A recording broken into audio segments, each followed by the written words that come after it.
Hi hello welcome back to our channel. ఈరోజు బ్రహ్మముడి సీరియల్లో ఏం జరిగిందో తెలుసుకుందాం. సీరియల్ తర్వాయి భాగంలోకి వెళ్ళినట్టయితే ఇంకా రుద్రాని మాట్లాడడం మొదలు పెడుతుంది. వాళ్ళు వచ్చింది రాజును స్మరించుకుంటూ శ్రద్ధాంజలి ఘటించడానికి. రాజు లేడని మనం ఎంత బాధపడుతున్నామో వీళ్ళు కూడా అంతే బాధపడుతున్నారు. దేవుడు లాంటి మనిషి దేవుడి దగ్గరికి వెళ్ళిపోయాడు. వీళ్ళు ఎవరు సంతోషంగా లేరన్నయ్య. అందుకే రాజుని ఘనంగా శ్రద్ధాంజలి ఘటించడానికి రేపు అన్ని బ్రాంచులు వారు వస్తారు అంటుంది రుద్రాని. ఇక వచ్చిన వాళ్ళ ముందే ఇలాంటిది ఏదో తెచ్చి పెడతావని అనుకుంటూనే ఉన్నాను, బుద్ధి లేని గాడిద అంటూ తిడుతుంది ఇందిరాదేవి. వెంటనే కావ్య వచ్చి వచ్చిన సీనియర్ ఉద్యోగులతో ఇప్పుడు ఇలాంటివేమీ వద్దండి, నేను మీతో తర్వాత మాట్లాడతాను, వెళ్ళండి అంటూ పంపించేస్తుంది కావ్య. ఇక దాంతో అలాగైనమ్మా అని దండం పెట్టి వెళ్ళిపోతారు. వెంటనే రుద్రాని ఏంటి వాళ్ళను అలా పంపించేసావా అని గొడవకు దిగుతుంది. అపర్ణాదేవి రెచ్చిపోతుంది. వాళ్ళను తీసుకొచ్చినందుకు నిన్ను అనాలి, రాజ్ బతికే ఉన్నాడు, త్వరలోనే ఇంటికి వస్తాడు అని నేను చెప్పాను కదా, ఇంతలోనే ఏంటి ఇదంతా అంటుంది అపర్ణాదేవి కోపంతో.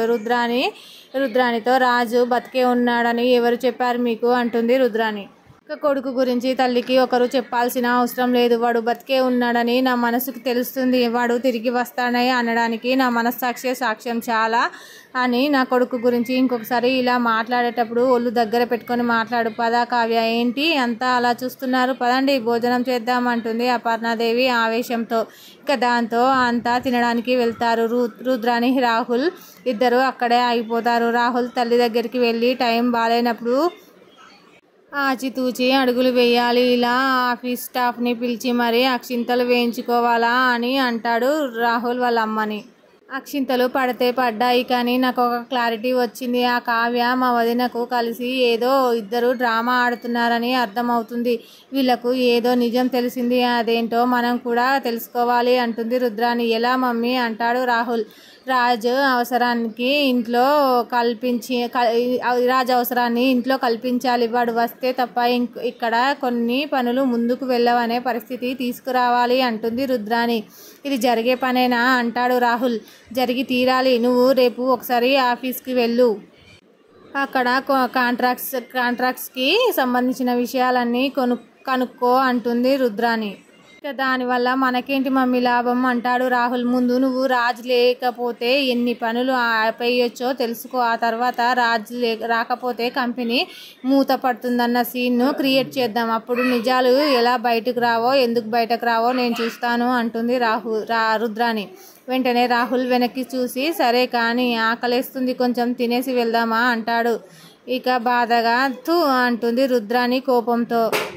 దాంతో రాహుల్ లోపలికి వెళ్ళిపోతాడు. పాపం వెంటనే రుద్రాని రగిలిపోతూ కావ్యను చూస్తూ, కావ్య నువ్వు మా వదినను ఏదో మాయ చేయొచ్చు, కానీ నన్ను కాదు, దాచిపెట్టిన నిజాలన్నీ బయటికి లాగుతాను అని అనుకుంటుంది రుద్రాని. ఇక మరుసటి రోజు కావ్య రాజు ఒక చోట రాజు కోసం ఎదురు చూస్తూ ఉంటుంది. అయితే రాజు కళ్ళజోడు పెట్టుకొని మీసాలు రూపుకుంటూ పెద్ద పోజులు కొట్టుకుంటూ వస్తాడు. అది చూసి కళావతి బిత్తరపు చూపులు చూస్తూనే ఉంటుంది. దగ్గరికి వచ్చిన రాజుతో ఏంటండి స్టైల్ మొత్తం మార్చేశారు అంటుంది. మీరు కూడా గుర్తుపట్టేశారా? నాకు కూడా నేను ఎవరో కూడా తెలిసిపోయింది, నాకు గతం మొత్తం గుర్తొచ్చేసింది. ఏంటి అలా చూస్తున్నారు, మీరు చెప్పకుండానే నాకు గతం ఎలా గుర్తొచ్చిందని షాక్ అయ్యారా అంటాడు రాజు. ఏమండి మీకేం గుర్తొచ్చింది, నాకు తెలిసిపోయింది అంటుంది కావ్య రాజుతో. ఇక నేను ఒకప్పుడు ఏజెంట్ని, నిన్న మీరు నాకు పంపించిన గిఫ్ట్ షర్ట్ పోలీస్ డిపార్ట్మెంట్ వాళ్ళు పంపిస్తే వచ్చిందని తెలిసిపోయిందండి, అప్పుడే నేను అంతా కనిపెట్టేశాను, నేను ఒక సీక్రెట్ ఏజెంట్ని అంటాడు రాజ్. వెంటనే కావ్య బిక్కుముఖం వేసి ఏజెంటా అంటే ఇన్సూరెన్స్లన్నీ కట్టిస్తారు అవేనా అంటుంది కావ్య. రాజ్ కాంగతిని ఎందుకండి అలా నటిస్తారు, మీకేం తెలుసని నాకు తెలుసు, అయినా సరే చెప్తాను వినండి. ఈ రామ్ చెప్పు, మనోహర్ సీక్రెట్ ఏజెంట్లో వర్క్ చేసేవాడిని అంటూ బిల్డప్గా చెప్తాడు రాజ్. రా అంటే ఇలా రా అనే దానిలో రానే కదా అంటుంది కావ్య. వెర్రి నవ్వు నవ్వేసి ఇంకా గుడ్ జోక్ అంటూ ఇలాంటివన్నీ సినిమాల్లో వాడుకోండి, ఇంకా కవర్ చేయకండి కళావతి గారు, మన ఇద్దరం అండర్ కవర్ పోలీసులమని నాకు తెలిసిపోయింది అంటాడు రాజు. ఇంకా వెంటనే కావ్య మనసులో ఈయనకు పంపించిన షర్టు అప్పు కొరియర్ చేయడం వల్ల వచ్చిన తిప్పలు ఇవన్నీ అనుకుంటూ అంటుంది. ఇంకా దొరికాడు, కాసేపు ఆడుకుందాం అనుకొని, ఇంకా మీరు నిజంగానే secret agent, I am Kalavathi Nair reporting sir అంటూ షేక్ హ్యాండ్ ఇచ్చి నాటకానికి ఇంకా తెరపడేస్తుంది. ఇక రాజ్, మన ఇద్దరం కలిసి ఎన్నో సీక్రెట్స్ ఆపరేషన్స్ చేశాం, ఎంతోమంది టెర్రరిస్టులను పట్టుకున్నాం, అలాంటి ప్రయత్నంలోనే నాకు యాక్సిడెంట్ అయ్యి కోమాలకి వెళ్ళిపోయాను అంతే కదా అంటాడు రాజు ఇంకా బిల్డప్తో. వెంటనే కావ్య, అమ్మ బాబు ఈయనకు గతం కాదు గత జన్మలన్నీ గుర్తొచ్చినట్లున్నాయి అనుకుంటుంది. అబ్బబ్బా భలే కనిపెట్టేశారు మీరంతా నిజమే అనేసరికి రాజ్ ఇంకా పొంగిపోతాడు. సరే నాకు టైం అవుతుంది, నన్ను ఆఫీసర్ దగ్గర డ్రాప్ చేయండి అంటాడు కావ్యతో. ఇంకా మీరు సీక్రెట్ ఆఫీసర్ అని తెలియని మీ ఆఫీసర్కు మీరు ఆలస్యంగా వెళ్తే తిడతారు, పదండి తీసుకెళ్తాను అంటుంది. ఎక్కడికైనా రెస్టారెంట్ దగ్గర తినేసి పోదామా, పదండి అని కారు ఎక్కించుకొని తీసుకువెళ్తాడు. కావ్యను కారు ఎక్కించుకొని రెస్టారెంట్ దగ్గరలో ఆగేసరికి కారు ముందే ఒక అమ్మాయి హ్యాండ్ బ్యాగ్ను దొంగ కత్తిరించి తీసుకోబోతుంటే అది చూసిన రాజు పరుగున వెళ్ళి వాడిని పట్టుకొని పోలీసులకు ఎదురుగానే దొంగతనం చేస్తావా అని వాడిని కొడతాడు. ఇంకా పోలీసా, ఎక్కడ సార్ అంటాడు. ఆ దొంగ చుట్టూ చూస్తే నేనేరా అంటాడు రాజు.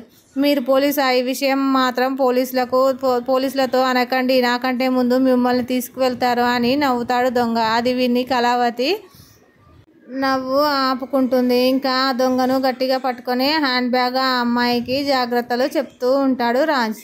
ఇంతలో నిజంగానే పోలీసులు వస్తారు. ఏం జరుగుతుంది ఇక్కడ అంటారు. ఎస్ఐ కళావతి భయపడుతుంది. ఇంకా అయ్యో ఇప్పుడు ఎలా అని ఇక రాజ్ మాత్రం ఆ పోలీసుల దగ్గర కూడా బిల్డప్ కొడుతుంటే కావ్య భయపడుతుంది. ఎస్ఐ గారు, ఈ దొంగను అరెస్ట్ చేయకండి, నేను సేమ్ డిపార్ట్మెంట్ హడావుడి చేయడంతో ఎస్ఐ కానిస్టేబుల్కు చెప్పి తీసుకొని వెళ్తారు. Thank you for